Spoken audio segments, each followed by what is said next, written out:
In this video, we are going to be learning about data types. So data types in Java are how you represent your data in the program, or how you represent your various data. For instance, you would want to represent a word, a sentence, a paragraph, a floating point number, let's say a number that has a decimal point. You would want to represent just a number, let's say a number 1, 2, 3, 4, 5, 7, and so on and so forth. You would want to represent, let's say, a character in the alphabet, let's say capital A, capital Z, small z, capital W, small w, and so on and so forth. So data types are how you represent data in your Java program. When you're programming, of course, the purpose of any program is to take some data input and to produce some data output. So how you represent this data input and this data output is what we are going to be learning in this video. So some of the various ways that you can represent data, or some of the data types that are available in Java, are integers represented as int. As you of course can note, it's already a keyword.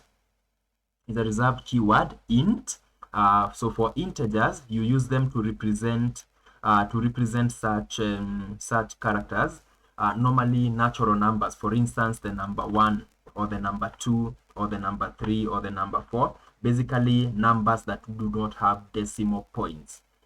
So that you use the integer data type. So that is for the integer data type, because we do not mean for the Java compiler to execute that. We note it down as a comment. We also have how to represent floating point numbers, or numbers that have decimal places. So how do you do that? We have another data type called float. So for float, it represents numbers. For instance, 1.1, it has a decimal point, 0.5. Let's say another one, 100.25, and so on and so forth. So for the float data type, its difference from integers is that it can represent numbers that have decimal points. Another data type that can represent data that has decimal places is a data type called double. So for the double, it occupies a larger size than the floating point numbers, and normally for the doubles, you can use them, for instance, whenever you are representing money values. That's how you can use it. So also, again, not too much of a difference, but you can also of course use them to represent numbers that have decimal places. So that is a floating point data type. We also have another data type called the char, or the char. Some people mentioning it, pronounce it a char. So the char data type normally holds just characters. So the char data type is a short form for character. So it only holds character data types.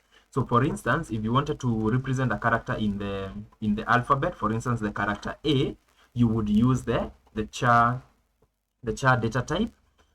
So it only represents one character. You cannot use it to represent more than one character. If you wanted to represent small a, you could use it, let's say capital B and small b. And also something else that you need to remember is that in any programming, or to the computer, capital A and small a are two very, very different things, and therefore they are represented differently.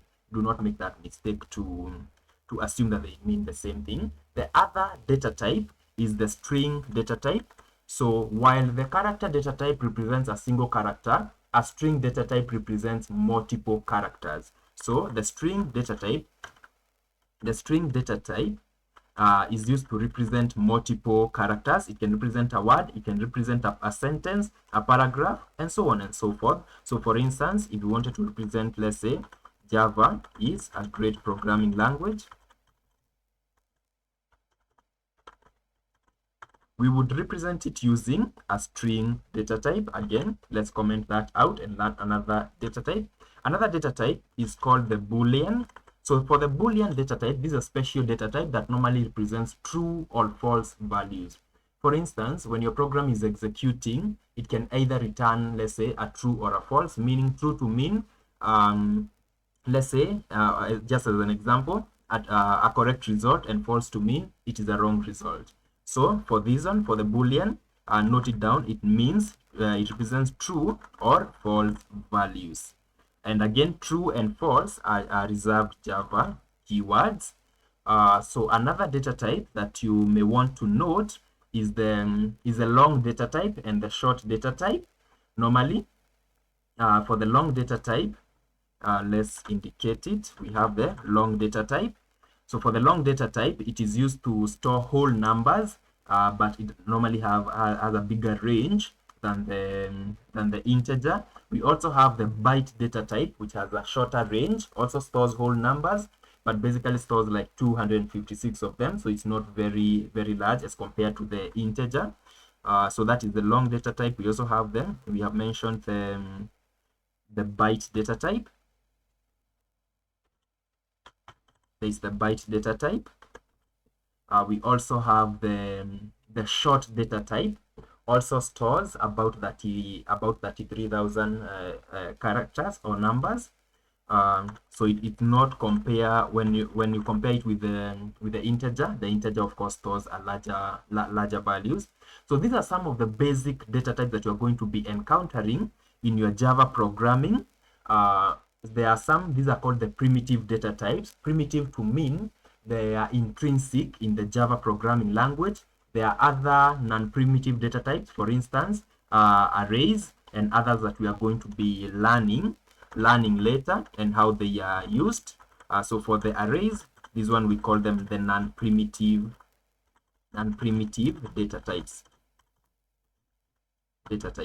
So basically, key takeaways from this video: Java keywords that you are going to be encountering in your normal programming, the integer data type to represent whole numbers, the float data type, and the double data type to represent numbers that have decimal places, the char data type to represent just a single character, the string data type to represent words, sentences, or anything that has more than one letter or one character, the boolean data type to represent true or false values, the long, the byte, and the short, which normally stores whole numbers but of a lesser range than the integer data type.